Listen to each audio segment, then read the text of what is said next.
Assalamualaikum dan selamat pagi para pelajar semua. Apa khabar pada hari ini? Baiklah, pada hari ini cikgu ingin berkongsi satu lagi ilmu yang sangat penting, iaitu bagaimana cara untuk menulis pendahuluan karangan. Jadi di sini cikgu ingin menerangkan tentang konsep langkah mudah menulis pendahuluan karangan dengan menggunakan satu teknik yang mudah, iaitu teknik gerabak tas ataupun teknik gerabak amat senang. Jadi, cikgu harap para pelajar boleh mendengar dan memanfaatkan ilmu yang cikgu kongsikan ini. Baiklah, cikgu akan menerangkan konsep teknik gerabak tas ini terlebih dahulu. Jadi, para pelajar boleh lihat gambar kereta api klasik ini ya. Kita anggap klasik sebab kereta api ini masih menggunakan wap. Cuba kamu lihat asap yang keluar berkepul-kepul. Itu. Cikgu pilih gambar kereta api ini sebab lebih senang untuk cikgu menerangkan konsep penulisan karangan nanti. Baiklah, jom bersama-sama cikgu kita belajar bagaimana untuk menggunakan teknik tas ini atau teknik amat senang ini dalam menghasilkan sebuah penulisan karangan. Okay, baiklah. Yang pertama, ini ialah kepala kereta api. Ini ialah bahagian gerabak dia. Okey, kita katakan gerabak 1, gerabak 2. Dan sebenarnya gerabak ni ada banyak ya, ada panjang. Tapi kita pilih 2 saja, gerabak 1 dan gerabak 2. Dan seterusnya bahagian belakang kita anggap bahagian ekor kereta api. Jadi dalam penulisan karangan, bahagian kepala ini melambangkan pendahuluan karangan. Manakala bahagian gerabak ini ialah bahagian isi karangan 1, isi karangan 2 dan bahagian ekor ni ialah bahagian penutup karangan. Sebab sebuah karangan yang lengkap mesti mengandungi bahagian pendahuluan, bahagian isi dan bahagian penutup karangan. Baiklah, untuk permulaannya, marilah kita sama-sama belajar bagaimana cara untuk membentuk perenggan pendahuluan ataupun bahagian kepala kereta api. Tadi cikgu sudah sebut bahagian kepala kereta api ini mewakili bahagian pendahuluan karangan. Jadi cikgu telah menggunakan 4 kepul asap kereta api yang mewakili 4 ayat ya yang akan membentuk perenggan pendahuluan karangan. Jadi kita lihat kepulan asap yang pertama, iaitu ayat yang pertama, kata kuncinya apa. Nyatakan isu atau perkara apa yang akan berlaku ataupun perkara yang telah pun berlaku. Yang kedua, ayat yang kedua, kata kuncinya kenapa. Kita akan kaitkan dengan isu atau perkara yang berlaku itu dengan situasi sekarang. Sama ada semakin baik ke, semakin merosot, semakin serius dan sebagainya. Yang ketiga, kepulan asap yang ketiga mewakili kata kunci bagaimana. Yang ini kita akan kaitkan dengan tindakan terhadap isu atau perkara tersebut. Apa yang kita akan lakukan terhadap isu atau perkara tersebut.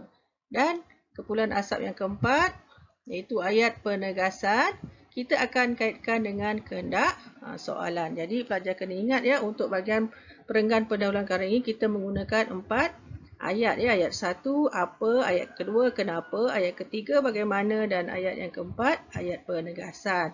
Dan cikgu tambah lagi satu kepulan asap, iaitu peribahasa berkaitan ataupun ungkapan menarik. Jadi untuk peribahasa dan ungkapan menarik ini kita letak di bahagian luar kerana peribahasa atau ungkapan menarik ini boleh diselitkan di bahagian mana-mana ayat yang difikirkan sesuai. Baiklah, cikgu ulang semula. Untuk bahagian pendahuluan, cikgu menggunakan 4 susunan ayat, iaitu ayat yang pertama, ayat kedua, ayat ketiga dan ayat yang keempat. Ayat yang pertama, kata kuncinya apa? Nyatakan isu atau perkara yang berlaku. Ayat yang kedua, kata kunci kenapa? Kaitkan isu atau perkara dengan situasi sekarang. Ayat yang ketiga, kata kunci bagaimana? Kaitkan dengan tindakan terhadap isu atau perkara. Dan ayat yang keempat ialah ayat penegasan. Kita akan kaitkan dengan kehendak soalan. Jadi bagaimana para pelajar ingin ingat keempat-empat susunan ayat ini? Okey, jadi pelajar boleh ikut formula yang cikgu berikan ini. Okey, yang pertama ayat 1 kita guna per, daripada apa kita ambil pa saja. Ayat yang kedua kenapa, kena. Ayat yang ketiga bagaimana kita ambil mana. Dan ayat yang keempat penegasan kita ambil gasan. Jadi 4 ayat tersebut kita ringkaskan pa, kena, mana, gasan. Okey, cuba pelajar ulang. Pa, kena, mana, gasan. Jadi pelajar senang ingatlah ada 4 ayat. Yang pertama pa, kena, mana, gasan. Lagi sekali pa, kena, mana, gasan. Jadi ada 4 susunan ayat yang mudah. Baiklah, kita akan terus membuat latihan pengukuhan. Okey, cikgu telah paparkan satu bentuk soalan karangan. Soalannya berbunyi, cuti sekolah merupakan masa yang ditunggu-tunggu oleh murid-murid bagi melepaskan tekanan pembelajaran di sekolah. Uraikan cara-cara pelajar memanfaatkan masa cuti sekolah. Jadi, pelajar kena tentukan di manakah isunya dan juga kehendak soalan. Jadi, perkara atau isu yang dibincangkan adalah tentang cuti sekolah. Manakala kehendak soalannya pula adalah tentang cara-cara pelajar memanfaatkan cuti sekolah. Baiklah, kita pergi kepada ayat yang pertama iaitu kata kunci apa ataupun pa tadi. Nyatakan isu atau perkara yang berlaku. Jadi pelajar kena ingat ya, perkara yang kita bincangkan adalah tentang sekolah, manakala kehendak soalan kita adalah cara-cara pelajar memanfaatkan cuti sekolah. Jadi cikgu berikan contoh ayat. Okey, yang pertama nyatakan isu atau perkara. Jadi contoh yang pertama, cuti sekolah merupakan saat yang ditunggu-tunggu oleh semua murid bagi melepaskan tekanan pembelajaran di sekolah. Jadi ini contoh ayat pertama. Contoh ayat yang kedua, setiap pelajar sentiasa menunggu tibanya waktu cuti persekolahan bagai pungguk rindukan bulan kerana sudah penat belajar dan ingin merehatkan fikiran. Jadi di sini macam mana cikgu cakap tadi, kalau ada peribahasa yang sesuai, pelajar boleh terus selitkan peribahasa dalam ayat. Contoh yang ketiga, semua pelajar berasa gembira apabila tiba cuti persekolahan pada bulan Disember nanti. Jadi contoh yang ketiga ni adalah ayat yang paling mudahlah, terutamanya bagi para pelajar yang mengalami kesukaran untuk menghasilkan ayat yang panjang-panjang. Jadi pelajar boleh tulis ayat-ayat yang mudah asalkan boleh difahami. Baiklah, ayat yang kedua tadi apa? Selepas pa apa? Kena ya. Ayat yang kedua ialah kena ataupun kenapa. Kita akan kaitkan isu atau perkara dengan situasi sekarang ataupun situasi semasa. Dan peribahasa yang berkaitan ataupun ungkapan menarik ini boleh diselitkan pada mana-mana ayat yang difikirkan sesuai. Jadi cikgu berikan contoh yang pertama. Okey, kenapa kan kita nak kaitkan dengan situasi sekarang? Hal ini kerana sewaktu hari persekolahan, pelajar telah terbeban dengan aktiviti pembelajaran di dalam kelas, termasuklah menyiapkan tugasan-tugasan yang diberi oleh guru. Contoh ayat yang kedua. Perkara ini disebabkan kerana para pelajar telah menghabiskan banyak masa mereka di sekolah dengan membaca buku, membuat semua tugasan yang cikgu suruh buat, menjalankan aktiviti latihan sukan dan sebagainya. Jadi contoh-contoh ini pelajar boleh tulislah yang mana sesuai. Contohnya membuat folio, menjalankan aktiviti kurikulum. So, semua pelajar boleh masukkan contoh-contoh yang sesuai. Dan ayat yang ketiga, ayat paling mudah sekali. Para pelajar telah penat belajar, menyiapkan kerja-kerja sekolah yang cikgu beri, menghadiri aktiviti kurikulum pada waktu petang dan sebagainya. Jadi kalau kamu lihat ketiga-tiga contoh ayat ini ada kaitannya dengan isu dengan situasi sekarang lah, sebab memang betul ya pelajar sekarang ni banyak aktiviti-aktiviti yang mereka perlu lakukan sewaktu persekolahan. Seterusnya ayat yang ketiga iaitu mana, pa, kena mana ataupun bagaimana. Jadi kita akan kaitkan dengan tindakan terhadap isu atau perkara. Apakah tindakan yang boleh kita ambil terhadap isu atau perkara tersebut. Dan seperti biasa, peribahasa yang berkaitan ataupun ungkapan menarik ini boleh diselitkan di mana ayat-ayat yang dipikirkan sesuai. Contoh ayat pertama, namun begitu, para pelajar perlu bijak menggunakan waktu cuti persekolahan supaya tidak membazirkan masa begitu saja dengan perkara atau aktiviti yang sia-sia kerana masa itu emas. Jadi, tindakannya apa? Pelajar perlu bijak menggunakan masa cuti persekolahan inilah supaya tidak membazirkan masa. Jadi, di sini telah diselitkan peribahasa masa itu emas. Contoh ayat kedua. Setiap pelajar perlu memanfaatkan masa cuti persekolahan dengan melakukan aktiviti-aktiviti yang sihat agar tidak membazirkan masa kerana masa itu emas. Jadi contoh ayat kedua juga ada kaitan dengan tindakan pelajar terhadap isunya lah. Tindakan pelajar terhadap cuti sekolah. Jadi pelajar perlu melakukan aktiviti yang sihat. Dan contoh yang ketiga, sebagai pelajar, kita perlu mengisi masa lapang kita pada waktu cuti persekolahan dengan sebaik-baiknya. Ini ayat yang paling mudah sekali.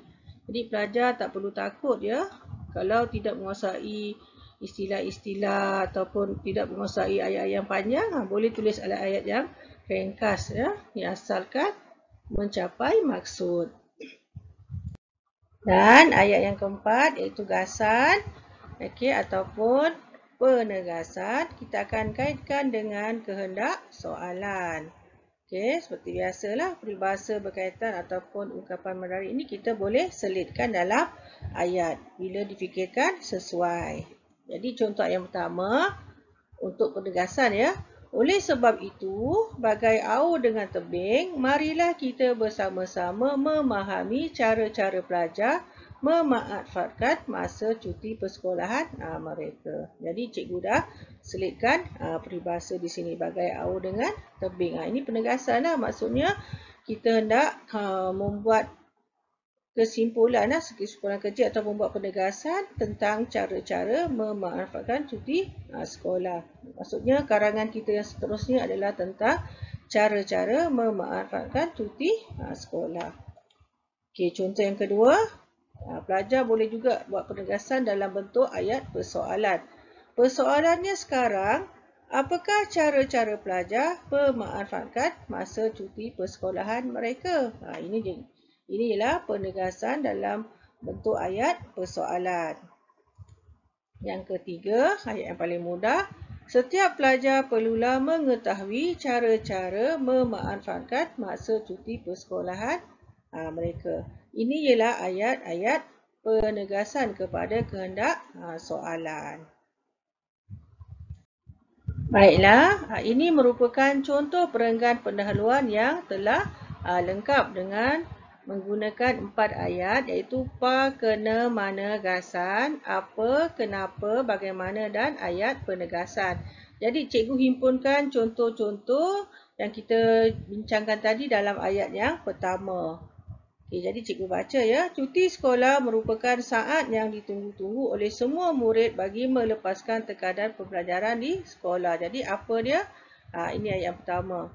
Ayat yang kedua, kenapa? Hal ini kerana sewaktu hari persekolahan, pelajar telah terbeban dengan aktiviti pembelajaran di dalam kelas, termasuklah menyiapkan tugasan-tugasan yang diberi oleh guru. Namun begitu, para pelajar perlu bijak menggunakan waktu cuti persekolahan supaya tidak membazirkan masa begitu sahaja dengan perkara atau aktiviti yang sia-sia kerana masa itu emas. Ini bagaimana cara tadi kan? Dan ayat penegasannya, oleh sebab itu, bagai aur dengan tebing, marilah kita bersama-sama memahami cara-cara para pelajar memanfaatkan masa cuti persekolahan mereka. Jadi, dalam 4 ayat ini bila kita gabungkan, kita dapat sekurang-kurangnya 84 patah perkataan. Okay, seterusnya kita lihat gabungan contoh ayat yang kedua tadi. Okay, masih menggunakan pa, kena, mana, gasan. Ayat yang pertama, setiap pelajar sentiasa menunggu tibanya waktu cuti persekolahan bagai pungguk rindukan bulan kerana sudah penat belajar dan ingin merehatkan fikiran. Okay, kenapa? Ayat yang kedua, kenapa? Perkara ini disebabkan para pelajar telah menghabiskan banyak masa mereka di sekolah dengan membaca buku, membuat semua tugasan yang cikgu suruh buat, menjalani aktiviti latihan sukan dan sebagainya. Yang ketiga, bagaimana? Setiap pelajar perlu memanfaatkan masa cuti persekolahan dengan melakukan aktiviti yang sihat agar tidak membazirkan masa kerana masa itu emas. Dan ayat penegasannya, setiap pelajar perlulah mengetahui cara-cara memanfaatkan masa cuti persekolahan mereka. Okey, seterusnya kita lihat gabungan ayat-ayat untuk contoh yang ketiga untuk membentuk perenggan yang lengkap. Ingat ayat ketiga tadi cikgu cakap ialah ayat-ayat yang paling mudah saja kan. Okey, yang pertama apa dia? Semua pelajar berasa gembira apabila tiba waktu cuti persekolahan pada bulan Disember nanti. Ayat yang kedua, kenapa? Kerana para pelajar telah penat belajar, menyiapkan kerja-kerja sekolah yang cikgu beri, menghadiri aktiviti ko-kurikulum pada waktu petang dan sebagainya. Dan bagaimana? Sebagai pelajar, kita perlu mengisi masa lapang kita pada waktu cuti persekolahan dengan sebaik-baiknya. Dan ayat penegasan iaitu ayat yang keempat, setiap pelajar perlulah mengetahui cara-cara memanfaatkan masa cuti persekolahan mereka. Jadi dengan ayat-ayat yang mudah saja, pelajar dapat menghasilkan sekurang-kurangnya 56 patah perkataan. Bagaimana? Jelas tak apa yang cikgu ajarkan tadi? Mudah kan menulis pendahuluan bagi sebuah karangan? Kalau pelajar dah faham, baguslah ya. Jadi, pelajar boleh membuat latih tubi untuk menulis bahagian pendahuluan ini supaya para pelajar boleh mahir lagi. Bagi pelajar yang belum faham, cikgu beri lagi latihan pengukuhan. Kita belajar sampai faham dan pelajar mahir menulis pendahuluan ini. Jom kita belajar bersama-sama. Latihan pengukuhan yang pertama, soalannya berbunyi, ibu bapa merupakan golongan yang perlu dihormati dan disayangi kerana mereka telah banyak berjasa kepada kita. Okey, ini ialah pernyataan soalan. Okey, kehendak soalannya, uraikan cara-cara yang dapat anda lakukan untuk menghargai jasa dan pengorbanan kedua ibu bapa. Jadi dalam hal ini, isu yang nak dibincangkan ialah tentang menghargai ibu bapa.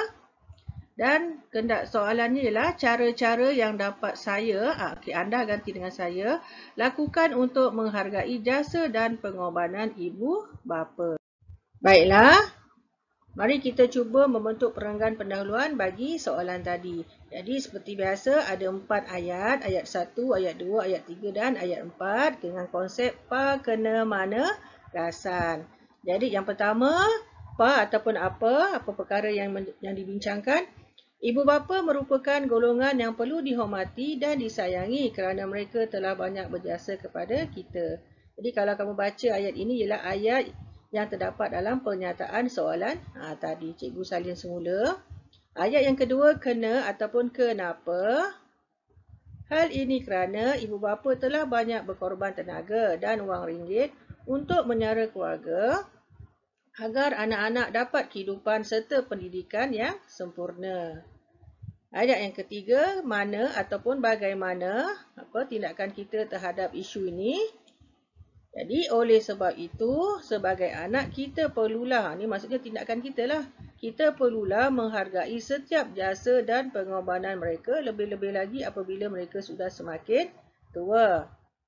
Selain itu, kita jangan jadi anak yang tidak mengenang jasa seperti kacang lupakan kulit. Jadi dalam hal ini, kalau pelajar baca ayat ketiga ni, cikgu telah membuat penambahan huraian. Maksudnya, pelajar tak semestinya hanya tulis 1 ayat sahaja. Pelajar boleh tulis 2 atau 3 ayat untuk menerangkan lagi pemahaman kamu terhadap isi yang ketiga ini, ayat yang ketiga ini.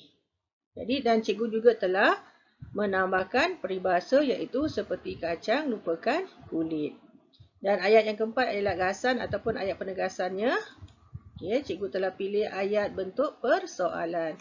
Bunyinya, persoalannya, apakah cara-cara yang kita boleh lakukan untuk menghargai jasa dan pengorbanan ibu bapa kita? Jadi ada 4 ayat semuanya. Baiklah, mari kita baca sama-sama perenggan yang telah lengkap dengan menggunakan 4 ayat pa, kena, mana, gasan. Ayat yang pertama, ibu bapa merupakan golongan yang perlu dihormati dan disayangi kerana mereka telah banyak berjasa kepada kita. Ayat yang kedua, hal ini kerana ibu bapa telah banyak berkorban tenaga dan wang ringgit untuk menyara keluarga agar anak-anak dapat kehidupan serta pendidikan yang sempurna. Ayat yang ketiga, bagaimana? Oleh sebab itu, sebagai anak kita perlulah menghargai setiap jasa dan pengorbanan mereka, lebih-lebih lagi apabila mereka sudah semakin tua. Selain itu, inilah ayat penambahan bagi ayat yang ketiga. Selain itu, kita jangan jadi anak yang tidak mengundang jasa seperti kacang lupakan kulit. Dan ayat yang keempat ialah ayat penegasan. Cikgu menggunakan ayat persoalan berbunyi, persoalannya, apakah cara-cara yang kita boleh lakukan untuk menghargai jasa dan pengorbanan ibu bapa kita? Jadi, bagaimana pelajar? Boleh faham tak setakat ini? Cikgu harap semua pelajar semakin faham ya bagaimana untuk menulis pendahuluan yang lengkap. Baiklah, cikgu belanja lagi satu latihan pengukuhan supaya para pelajar lebih memahami cara untuk menulis pelajaran pendahuluan ini. Okay, soalan latihan 2 berbunyi, keunikan tempat-tempat menarik di Malaysia seperti Cameron Highland, Pulau Langkawi dan Genting Highland telah menggamit kedatangan pelancong asing ke negara kita. Ini ialah pernyataan soalan. Hendak soalannya berbunyi, huraikan pendapat anda tentang faedah-faedah industri pelancongan kepada masyarakat Malaysia. Jadi isu atau perkara yang dibincangkan ialah industri pelancongan. Manakala kehendak soalannya ialah faedah-faedah industri pelancongan kepada masyarakat Malaysia. Jom bersama-sama cikgu kita berlatih membentuk perenggan pendahuluan bagi isu industri pelancongan ini. Masih menggunakan 4 ayat, konsep pa, kena, mana, gasan. Ayat yang pertama, negara kita Malaysia memang terkenal dengan industri pelancongan. Keunikan tempat-tempat menarik di Malaysia seperti Cameron Highland, Pulau Langkawi dan Genting Highland telah menggamit kedatangan pelancong asing ke negara kita. Jadi kalau kamu baca ayat 1 ni, cikgu telah menyalin semula pernyataan soalan. Ayat yang kedua, kenapa? Hal ini kerana di negara kita banyak tempat-tempat yang menarik untuk dilawati, baik oleh pelancong tempatan atau pelancong dari luar negara. Selain itu, negara kita juga terkenal dengan keunikan budaya dan adat resam masyarakatnya yang berbilang bangsa dan fahaman agama. Jadi dalam hal ini, cikgu telah membuat penambahan ayat yang kedua. Jadi yang ketiga, mana? Sebagai rakyat Malaysia, bagaimana ni maksudnya tindakan kita terhadap isu tadi kan? Sebagai rakyat Malaysia, kita perlulah menghargai usaha-usaha pelbagai pihak untuk memajukan lagi sektor industri pelancongan ini yang memang banyak memberi manfaat kepada masyarakat di negara kita. Dan ayat penegasannya, ayat yang keempat. Oleh sebab itu, bagai au dengan tebing, marilah kita bersama-sama memahami faedah-faedah industri pelancongan kepada masyarakat di negara kita. Jadi cukup 4 ayat yang melengkapkan pendahuluan. Jom kita baca bersama-sama keempat-empat ayat yang telah digabungkan untuk membentuk pendahuluan yang lengkap. Ayat yang pertama, negara kita Malaysia memang terkenal dengan industri pelancongan. Keunikan tempat-tempat menarik di Malaysia seperti Cameron Highland, Pulau Langkawi dan Genting Highland telah menggamit kedatangan pelancong asing ke negara kita. Hal ini kerana di negara kita banyak tempat-tempat yang menarik untuk dilawati, baik oleh pelancong tempatan atau pelancong dari luar negara.